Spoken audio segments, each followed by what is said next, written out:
जो उपासक कृपा पात्र होता है उसकी दशा इस रूप में पहुंचती है। सच्ची मानना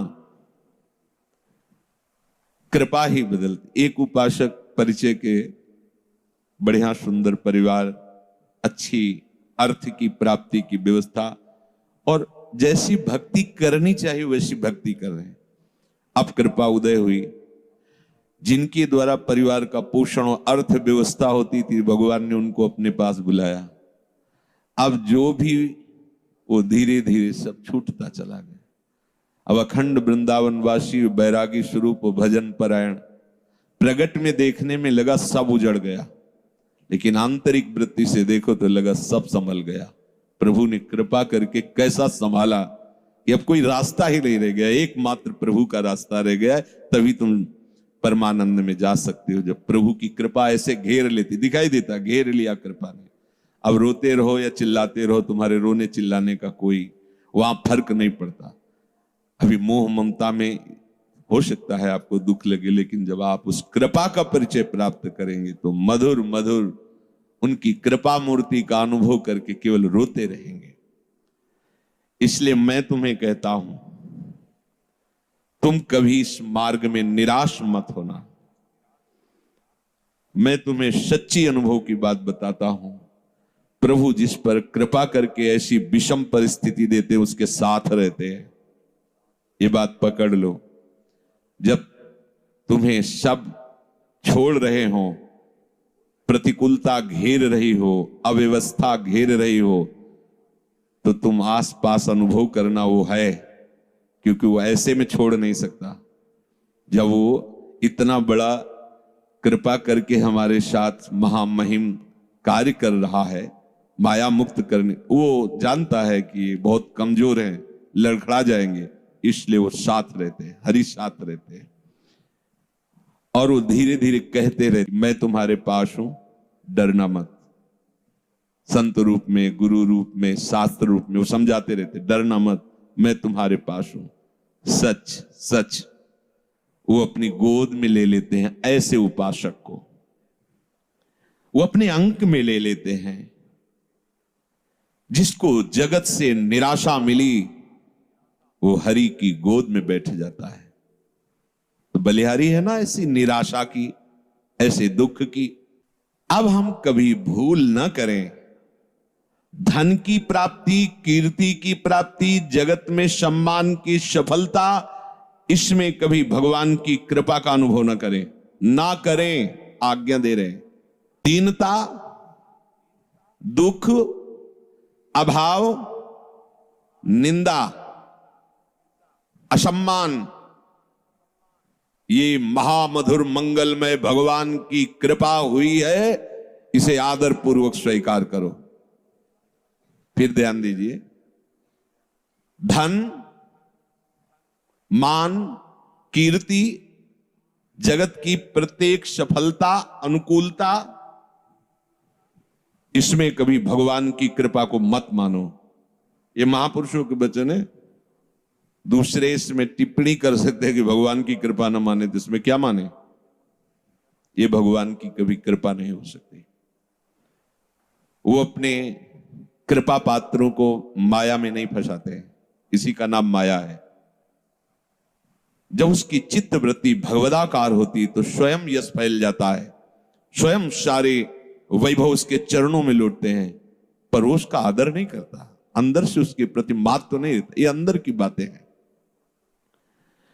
दीनता, दुख, अभाव, अकीर्ति, निंदा, असम्मान, मधुर मधुर मंगल में भगवान की कृपा हुई है, इसको स्वीकार करो। यह है भगवान की कृपा।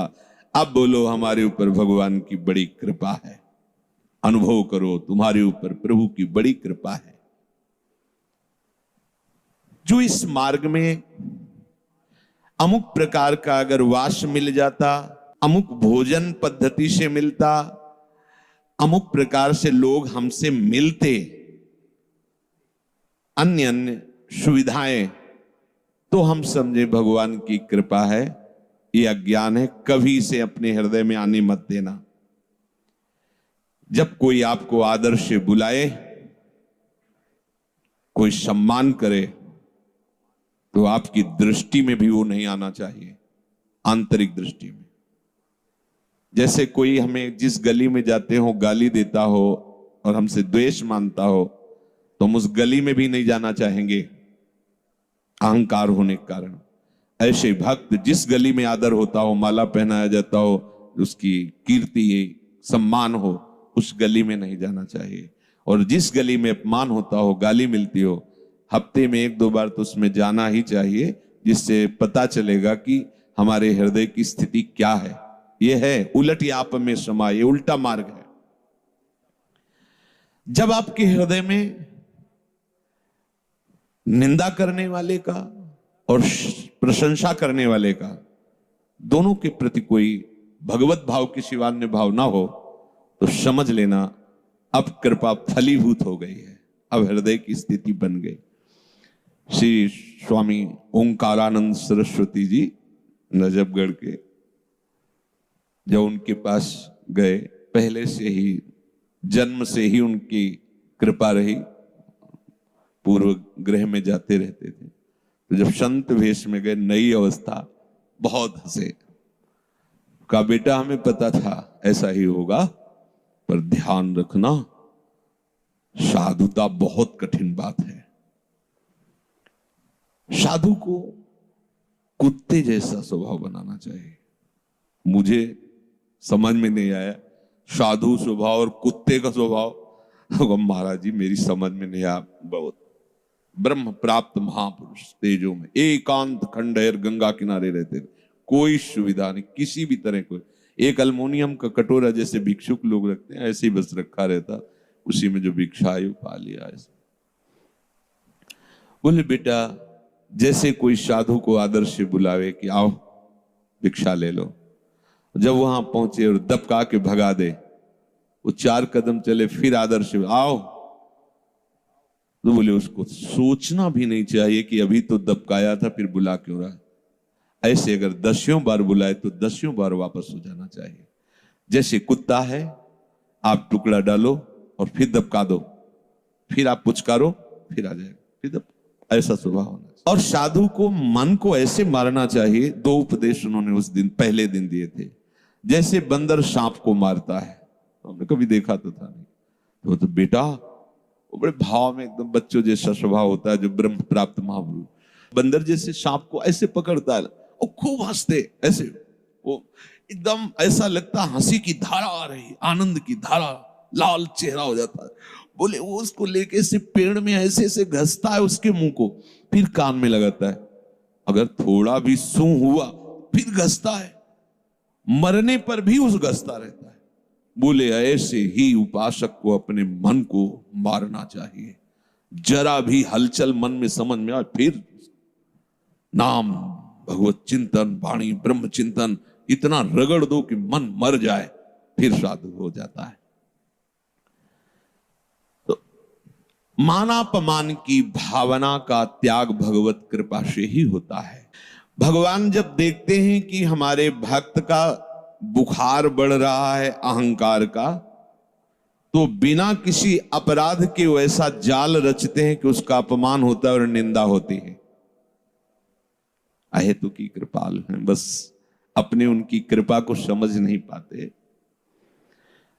वो रचते हैं, आपको लगेगा मैंने ऐसा कुछ नहीं किया, क्या मैंने किया, क्या अपराध था, ये सब क्यों बवंडर हो रहा है, गाली दे रहे हैं लोग, निंदा कर रहे हैं, हमने क्या किया, कौन से गलत कार्य कर, कुछ नहीं।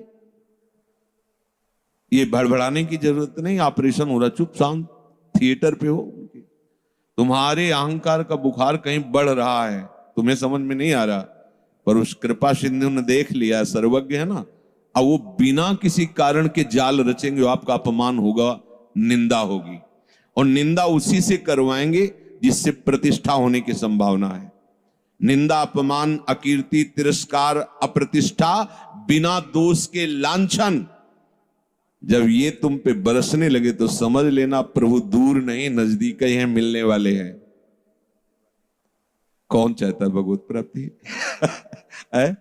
कौन चाहता है? बातें बनाना अलग है, प्रभु जिसको प्यार करते हैं उसको अपने समान बनाते हैं, ये भगवत समान बनाते हैं। इन्हीं में तो हम फंसे हैं। और ये तो सब अहंकार का पोषण करके बार बार जन्म मरण इन्हीं से तो होता रहा है। हम उन कृपालु की कृपालुता को ना समझकर हम समझते हैं भगवान अब हम पर अपनी कृपा हटा ली है, इसीलिए पग पग पर हमें विपत्तियां मिल रही हैं। जब तक किंचन मात्र भी आदर सम्मान कीर्ति, ये हमारे प्रिय मित्र हैं, ये हमारे प्रिय संबंधी हैं, ये हमारे बंधु बांधव हैं, और ये हमारे कहने पर प्राण भी त्याग सकते हैं। अगर ऐसी किसी के भी प्रति बात हो तो हटा देना, नहीं तो ऑपरेशन शुरू हो जाएगा। बहुत कृपालु हैं प्रभु। तनिक सी कृपा कोर सब तुम्हारे इन मानसिक कल्पनाओं का विनाश कर देगी।